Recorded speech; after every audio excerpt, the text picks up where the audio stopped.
से नं पर्बतजरा बियाबाव बिटिसि सोरखारनि मोनबा गेरेन्टिनि जोहै गासै 410 सुबुंफोरनो चेक रानदों।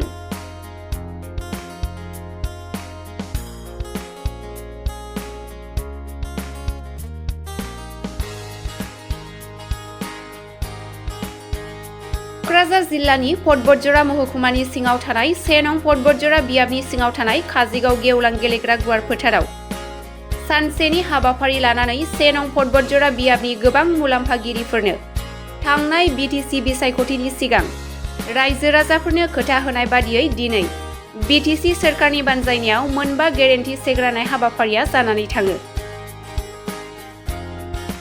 हाबाफारियाव गाहाय आलासि महरै बाहागो लाफैयो बिटिसिनि नोगोर जौगाखां बिफाननि मावफुं सोद्रोमा मुनमुन ब्रह्म आरो बे हाबाफारियावनो मिरु लाइमोन गांखंनि लेङाइ आफादगिरि प्रहलाद ब्रह्म बिथाङाबो बाहागो लायो।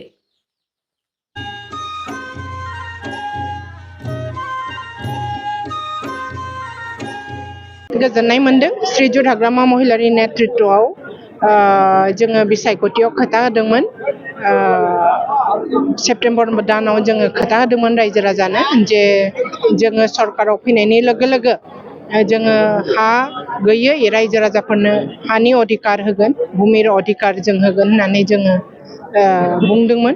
आरो जोङो जुबक समाजखौ जायफ्रा साख्रि बाख्रि गैया, जायफ्रा 5 बोसोराव आनएमप्लयड जानानै दङ, थांनाय इउपिपिएल सरकारनि 5 बोसोराव जायफोर बन्सित जादोंमोन, आनएमप्लयड जानानै आनएमप्लयमेन्टना बिराद बुरजानि संखामोन। दा बेफोरबायदि आनएमप्लयड जुबकफोरखौ जोङो आर्थिक साहाय्य होनानै एककालीन आर्थिक साहाय्य होनानै गावनि आथिङाव फसंथायनायनि जों जे सिन्ताधारा खालामदोंमोन बेखौ जोङो होफुंनो हाबाय। आरो जोङो सेल्फ हेल्प ग्रुपफोरनि खोथा होनदोंमोन। आइजोफ्रा आजिखालि सेल्फ हेल्प ग्रुपनि जरियते जयै स्वाबलम्बिता जानायनि बिथांमोनहा खामानि मावो।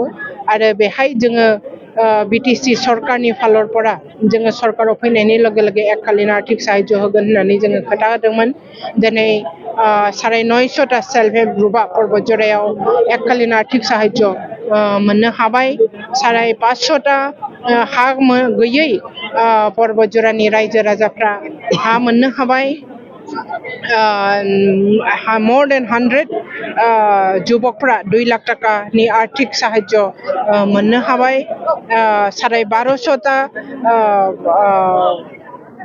सुबुंफ्रा सिनियर व्यक्तिफ्रा तथा जौगाखांनो गावनि आथिङाव गसंथाय होनो नाजाग्रा, सोरबाबा मैगं फानग्रा, सोरबाबा मा होनोमोनलाय अयनन फिसा फिसा बिजनेस खालामनानै दखान होग्रा, सोरबाबा टेलरिं होग्रा इत्यादि सुबुंफ्रा 1250 जना दिनै 10,000 टाका एककालीन आर्थिक साहाय्य मोनफुंनो हाबाय।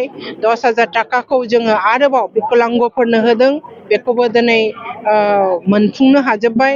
गतिके हाग्रामा महिलारिया जा खोथा होनदोंमोन, जा प्रतिश्रुति होदोंमोन रायजोनो होफैनोनि थाखाय जाय खोथा दोनदोंमोन बेखौ दिनै जोङो पर्बतजरायाव रानफुंनो हाबाय, होफुंनो हाबाय। आरो जोबोद गोजोननाय मोनदों फैगौ दिनाव हाग्रामा महिलारिनि नेतृत्वआव आरोबाव जोङो हाजार जुबक जुबती आरो आइ माथ्रिफोरनो जोङो अनसुंथाइ आरो सेवा खालामनो हाबावगोन होननानै आङो मिजिंथियो। दला सिन्ता सरसा खालामगोन बेनि सायाव निस्सयके फिटेस्ट पार्सनखौ पर्बतजरानि अनसायनाय रायजो राजाफोरनि अनसायनाय सुबुंखौ जोङो केन्डिडेट मोननो हागोन आरो जोङो देरहासार खालामहोनो हागोन।